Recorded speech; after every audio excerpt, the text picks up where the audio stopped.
Hello, students. Today we are going to discuss a poem after the chapter Mulan, the Battle of Mulan. The theme of the poem is Those Winter Sundays. Means this is showing that those winter Sundays. The theme is showing that the poet have become an adult and lost his childhood, and just recalling the time that he had spent in the past with his fathers and family. Okay, so first of all, I would like to introduce the chapter in a very brief manner. So, in this poem, the poet wants to describe his misbehave and the grief of his father in his childhood. The grief of his father in the poet's childhood, that he, that the poet realized just after being an adulthood. So let's begin the poem and find out how the poet describes his father's sacrifices. Sundays too my father got up early. Sundays too my father got up early and put his clothes on in the blue black cold. Then with cracked hands that ached from labor in the weekday weather made, banked fires blaze, no one ever thanked him. I would wake and hear the cold splintering, breaking, with the rooms were warm. He would call, and slowly I would rise and race, fearing the chronic angers of that house. Speaking, speaking indifferently to him who had driven out the cold and polished my good shoes as well, what did I know, what did I know of love's austere and lonely offices? So,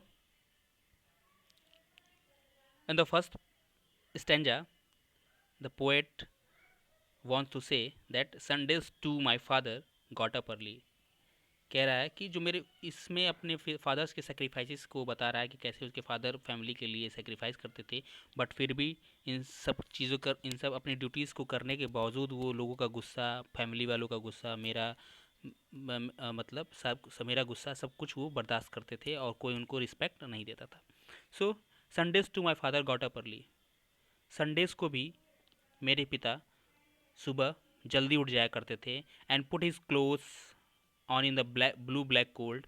ठीक है, और क्या करते थे, अपने कपड़ों को, ठीक है, इस कड़ाके की ठंडी में, उस कड़ाके की ठंडी में भी, ठीक है, ब्लू ब्लैक कोल्ड मतलब बहुत तेज सीवर ठंड होती थी, तो अपने कपड़े पहनते थे.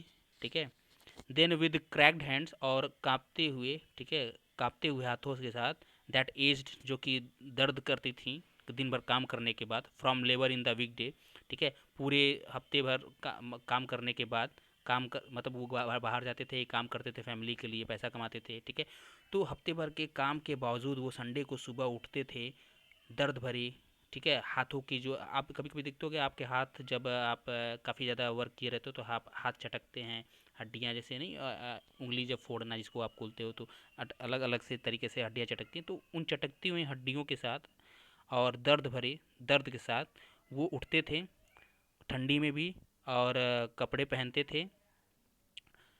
Weather made banked fires blaze, और क्या करते थे कि कोल्स को इकट्ठा करके पूरे फैमिली के लिए घर में जो है आग जलाते थे, ताकि सब लोग क्या करें कि ठंड से बचे रहें.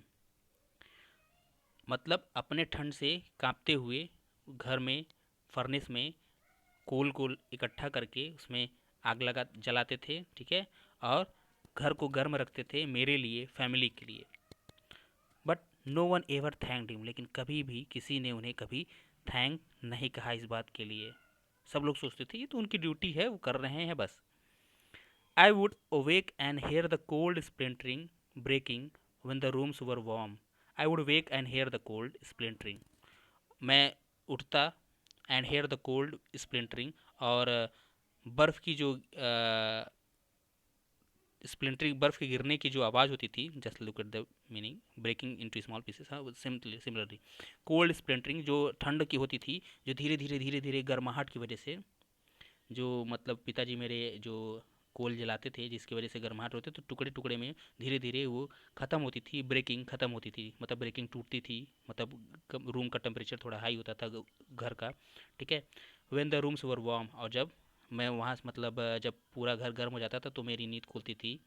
उसके बाद जब वो पूरा घर गर्म हो जाता था, ऐसा लगता था कि अब सब कोई बाहर आ सकता, मैं बाहर आ सकता हूँ। ही हैड कॉल्ड, वो मुझे बुलाया करते थे। एंड स्लोली, और धीरे से, I would rise and dress, मैं उठता था, बिस्तर से निकलता था अंगड़ाइयाँ लेते हुए, और कपड़े पहनता था। Fearing the chronic angers of that house, डरते हुए। क्रॉनिक मीन्स जो लंबे समय से चला आ रहा हो, मतलब काफ़ी कंटिन्यूस कई समय से चलता आ रहा हो। एंगर्स ऑफ दैट हाउस, उस घर के गुस्से का, मतलब जो फैमिली वाले होते थे, कभी मतलब पिता के साथ हमेशा मिसबिहेव करते थे, ढंग से कोई बात नहीं करता था, कोई उन्हें कभी किसी चीज़ के लिए थैंक नहीं बोलता था। इवन मैं भी कभी उनसे ढंग से बात नहीं करता था और उनसे हमेशा गुस्सा रहता था, ठीक है। स्पीकिंग इनडिफरेंटली टू हिम, मतलब वही कह रहा है, speaking indifferently to him. Indifferently मतलब काफ़ी ज़्यादा हार्श वॉइस में बात करना, ठीक है, काफ़ी मतलब तेज़ आवाज़ में बात करना, काफ़ी बदतमीजी के साथ। Who had driven out the cold, जिन्होंने घर से, जो घर की ठंडक थी उसे दूर किया था। And polish my good shoes as well, और जिन्होंने मेरे जूतों को भी पॉलिश किया था खुद। उन इसके इन सब के बावजूद, इन सबको मैं नेगलेक्ट करके, उनके इस सेक्रीफाइसेस को, कि वो इस ठंड में उठते थे, मेरे जूते साफ़ करते थे, कोल जलाते थे, घर को गर्म करते थे, ताकि मैं जो है सेफ़ रहूं, ठंड से बचा रहूं। इन सब के बावजूद मैं उनसे काफ़ी हार्श वॉइस में बात करता था।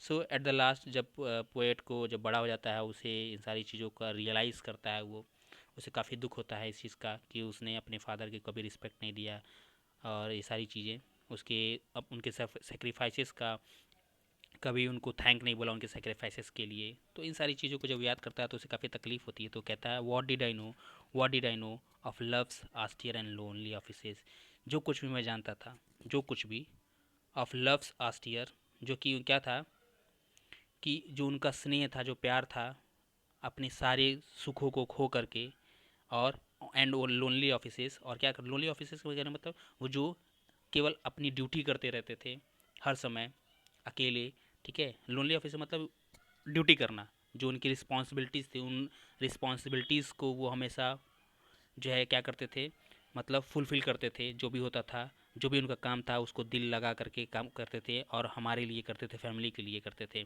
उनका जो हमारे लिए लव था, अफेक्शन था, वो क्या था, मतलब प्राइसलेस था। वो कभी भी मतलब इस चीज़ के लिए कभी किसी से कि कोई शर्त नहीं रखते थे।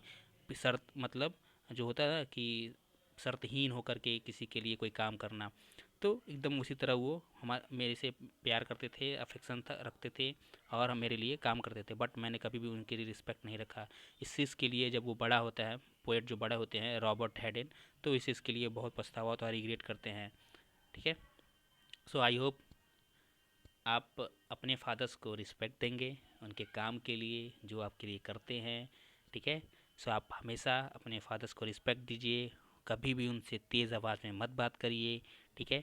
और कोशिश करिए कि आप उनके काम में उनकी हेल्प करें, हाथ बटा सकें, ओके।